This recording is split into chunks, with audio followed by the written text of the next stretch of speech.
فاتحہ۔ بسم اللہ الرحمن الرحیم، الحمد للہ رب العالمین، مالک یوم الدین، ایاک نعبد و ایاک نستعین، اہدنا الصراط المستقیم، صراط الذین انعمت علیہم غیر المغضوب علیہم ولا الضالین۔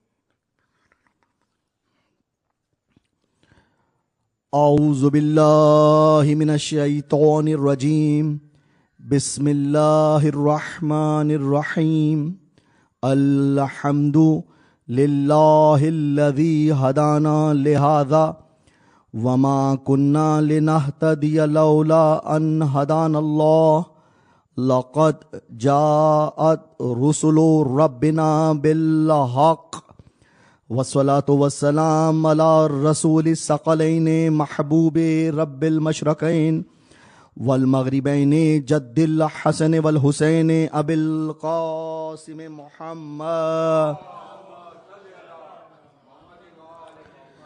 والصلاة والسلام علی اہل البیت الطیبین الطاہرین المعصومین ولعنۃ اللہ علی اعدائہم من یومنا ھذا الی یوم الدین، اما بعد فاعوذ باللہ من الشیطان الرجیم، بسم اللہ الرحمن الرحیم، یا ایہا الذین آمنوا اطیعوا اللہ واطیعوا رسول وأولی الامر منکم صلوات۔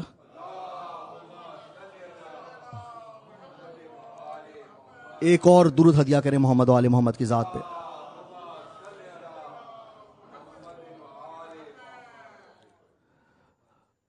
سامنے محترم، خدا کا شکر ہے کہ اس نے اتنے بہترین اور بابرکت ذکر کو کرنے اور سننے کے لیے ہمیں منتخب کیا۔ اس 1448 ہجری کا یہ عشرہ اولا JIC کے زیر اہتمام منعقد کیا گیا ہے، اور آج ہماری یہ تقریر اپنے تیسرے مرحلے میں داخل ہو گئی، اور پچھلی 2 تقاریر کا خلاصہ یہی ہے کہ اللہ ارشاد فرما رہا ہے، اے صاحبان ایمان، اطاعت کرو اللہ کی، اطاعت کرو اس کے رسول کی اور اولی الامر کی۔ انشاءاللہ تعالی آنے والی تقاریر میں ہم لفظ اطاعت پر بھی بات کریں گے اور اولی الامر پر بھی بات کریں گے، کیونکہ جو اطاعت کو سمجھے گا، جو نبی اور خدا کی اطاعت کو سمجھے گا، وہ اولی الامر کو بھی سمجھ جائے گا، اور جو اولی الامر کو سمجھ جائے گا وہ فلسفہ اہل بیت کو سمجھ جائے گا۔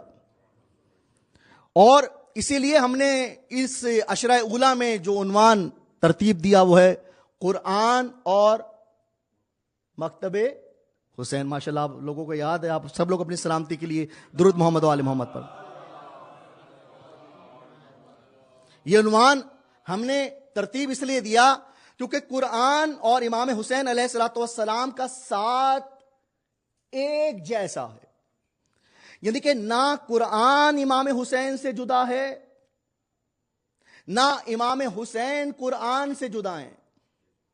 اسی لیے نبی نے کہا تھا، حسین و منی وانا من حسین یا من الحسین، کہ حسین مجھ سے ہے، میں حسین سے ہوں۔ تو جس طرح حسین نبی سے ہیں ویسے ہی حسین قرآن سے ہیں، اور جیسے ہی حسین قرآن سے ہیں ویسے ہی قرآن حسین سے ہے۔ تو مقصد قرآن کو سمجھیں اور مقصد امام حسین کو سمجھیں۔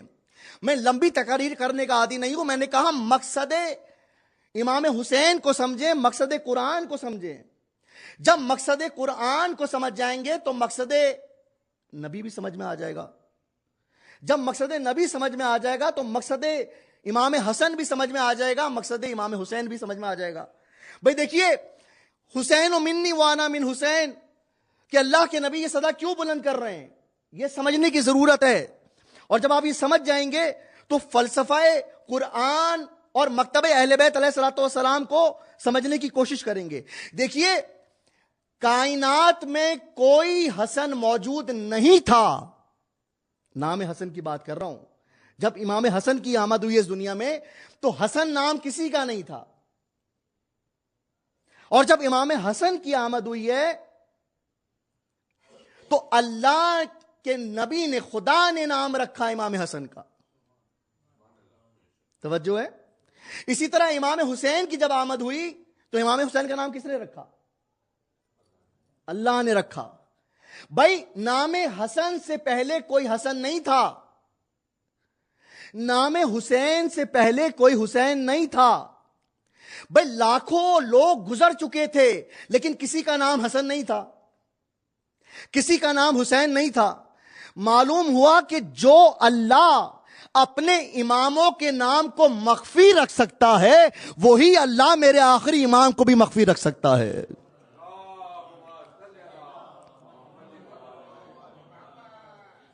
یعنی کہ نام امام حسین علیہ الصلوۃ والسلام اور نام امام حسین علیہ الصلوۃ والسلام اللہ نے چھپا کر رکھا. اور امام جو کہا نا حسین و منی وانا من الحسین, امام حسن کو غذا پہلی کس نے دی؟ رسول خدا نے. امام حسین کو پہلی غذا کس نے دی؟ رسول خدا نے. اسی لیے تو میں آپ سے کہہ رہا ہوں کہ حسین و منی قرآن اور مکتب حسین کیا ہے کہ شاعر نے کہا کہ بظاہر سمجھیں امام حسین کیا ہیں. شاعر نے کہا بظاہر چوسی زبان حسنین ابن حیدر نے. بھئی غذا مل رہی ہے نبی سے, نبی غذا دے رہے ہیں, تو کیا کہا؟ بظاہر چوسی زبان حسنین ابن حیدر نے, گویا زبان دے دی رسول کو, زبان لے لی رسول سے. زبان دے دی رسول کو, زبان لے لی رسول سے. اسی لیے کہا کہ قرآن اور حسین علیہ الصلوۃ والسلام کا کیا تعلق ہے. مجھ سے کل ایک برادر محترم نے سوال کیا کہ اہل بیت علیہ الصلوۃ والسلام کو ناطق قرآن کیوں کہتے ہیں؟ امام حسین علیہ الصلوۃ والسلام کو, اور یہ جواب ان کی اجازت سے ممبر سے دے رہا ہوں میں, کہ اہل بیت علیہ الصلوۃ والسلام کو ناطق قرآن کیوں کہتے ہیں؟ بھئی سامت قرآن جو قرآن موجود ہے اور ناطق قرآن اہل بیت علیہ الصلوۃ والسلام. توجہ ہے آپ کی؟ بھئی ناطق قرآن اہل بیت علیہ الصلوۃ والسلام, ناطق قرآن امام حسین علیہ الصلوۃ والسلام. اور دیکھیے اس میں بہت ساری بحثیں موجود ہیں, بہت سارے اس میں کتابوں کے ریفرنس موجود ہیں کہ امام حسین علیہ الصلوۃ والسلام کو ناطق قرآن کیوں کہتے ہیں. ہمارے بچوں کو پتہ ہونا چاہیے کہ امام حسین علیہ الصلوۃ والسلام کو ناطق قرآن کیوں کہتے ہیں. تو میں جواب ایسے دوں گا کہ آپ کی سمجھ میں آ جائے اور آپ آگے یہ بات ڈیلیور کر سکیں. میں بہت سادہ جواب دے رہا ہوں کہ جب یزید نے قرآن کو نیزے پر بلند کیا تھا تو قرآن خاموش تھا. توجہ ہے آپ کی؟ بھئی جب یزید نے قرآن کو نیزے پر بلند کیا تھا تو قرآن خاموش تھا, اور جب یزید نے سر حسین کو قرآن پر بلند کیا تھا, نیزے پر بلند کیا تھا, تو امام حسین نے قرآن کی تلاوت کی تھی. امام حسین کا نیزے پر قرآن کی تلاوت کرنا اس بات کا اعلان ہے کہ امام حسین ناطق قرآن ہیں.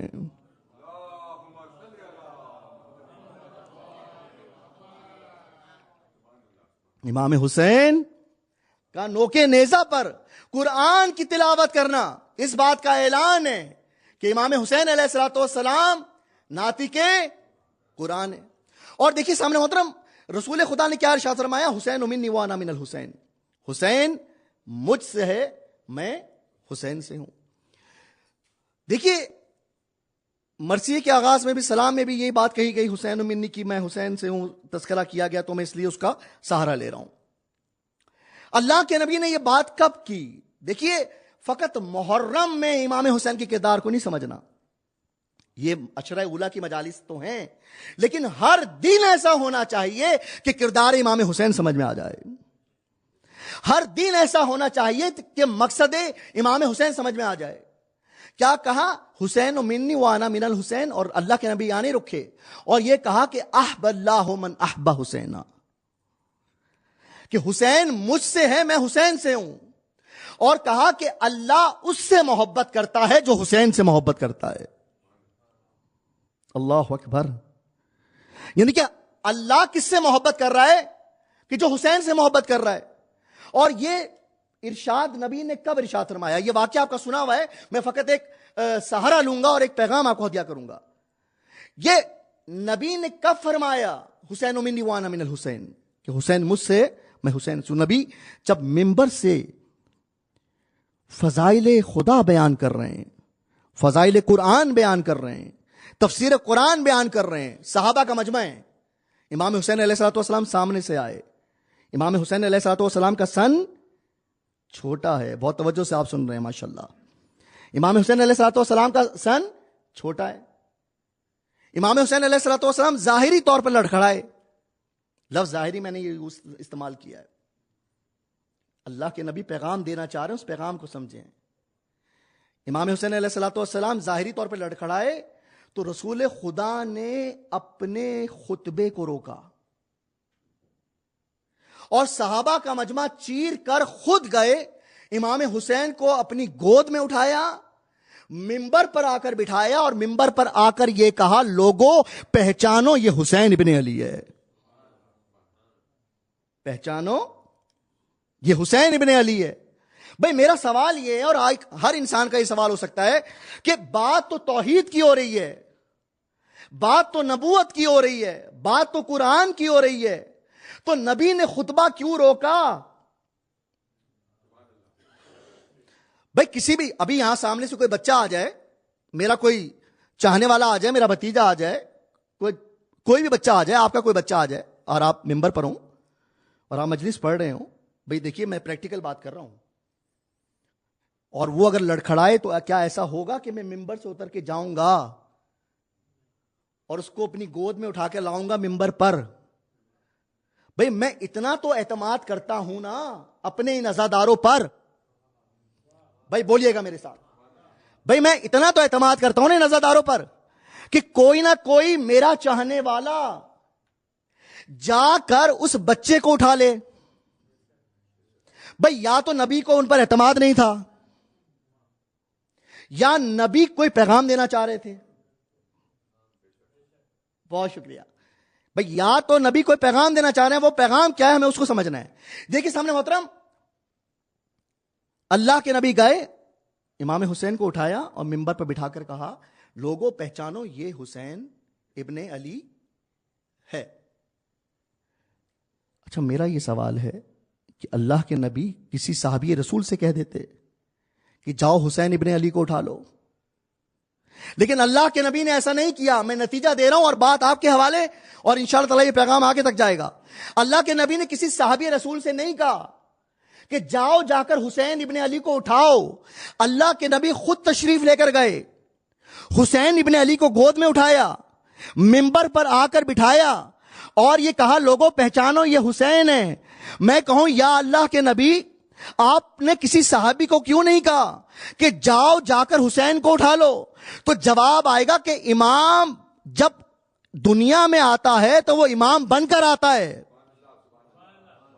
بھائی بہت توجہ، میں جملہ ہدیہ کر رہا ہوں اور نقطہ آپ کو دے رہا ہوں. جو امام دنیا میں ہوتا ہے وہ امام بن کر آتا ہے، وہ دنیا میں آنے کے بعد امام نہیں بنتا. وہ آنے والا کوئی عام بچہ نہیں تھا، امام تھا. بیٹھنے والے صحابی تھے. اگر میں کسی صحابی سے کہتا کہ جا کے حسین کو اٹھا لو تو کوئی صحابی یہ کہتا کہ امامت کو صحابیت نے اٹھایا.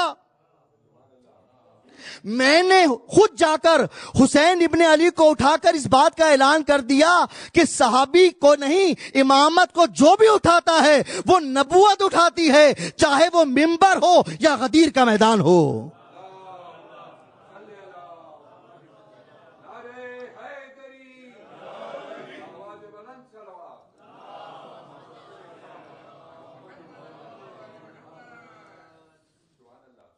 امامت کو جو اٹھاتا ہے وہ نبوت اٹھاتی ہے، چاہے وہ منبر کا لمحہ ہو یا وہ غدیر کا میدان ہو.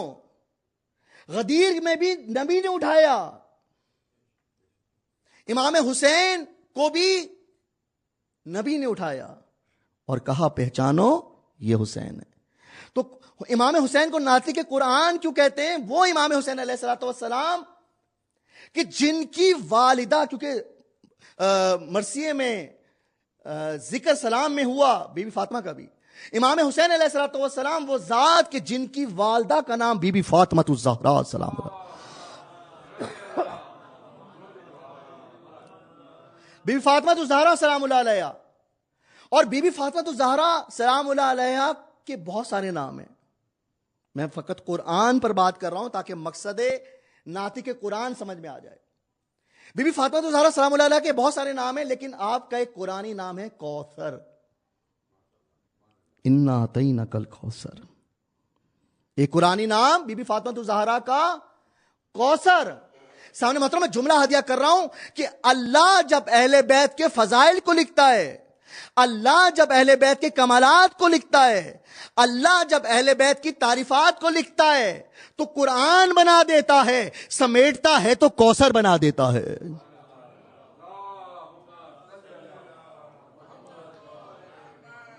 جتنا بیدار یہ مجمع ہے اتنی بیدار صلوات نہیں پڑھ رہے آپ.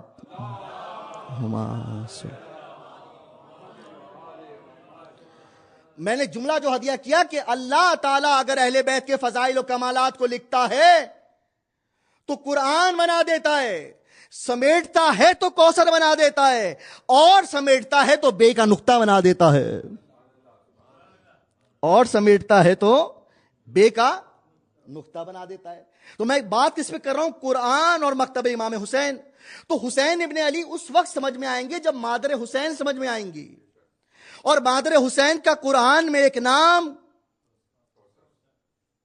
بیدار مجمع کوثر، ایک اور نام ہے بی بی فاطمہ الزہرا سلام اللہ علیہ کا. وہ کیا نام ہے؟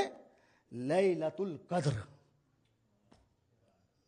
اللہ اکبر، اللہ اکبر. ایک نام کوثر، ایک نام لیلۃ القدر.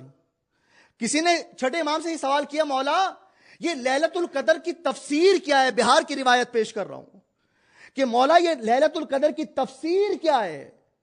کہا لیلۃ القدر کی تفصیل سے مراد میری جدہ بی بی فاطمہ الزہرا سلام اللہ علیہ ہے.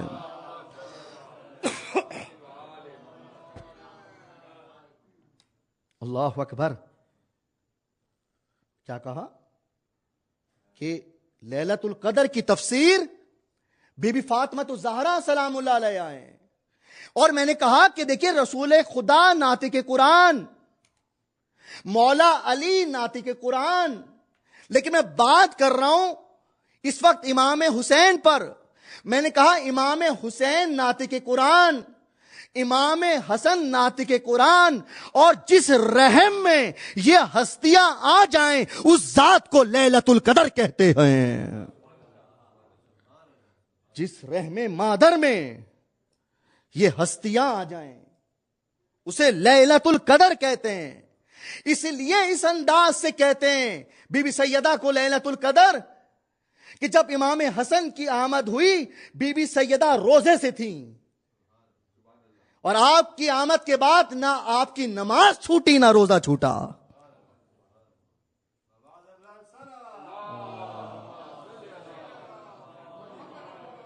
لیلۃ القدر. دیکھیے سامنے محترم مقصد لیلۃ القدر کو سمجھیں کہ لیلۃ القدر کیا ہے. امام چھٹے امام نے کیا ارشاد فرمایا؟ لیلۃ القدر کی تفسیر کیا ہے؟ بی بی فاطمہ الزہرا سلام اللہ علیہ. میرے خیال سے یہ آپ کے درود مجھے بتائے گا کہ ناطق قرآن کلیئر ہوا یا نہیں ہوا.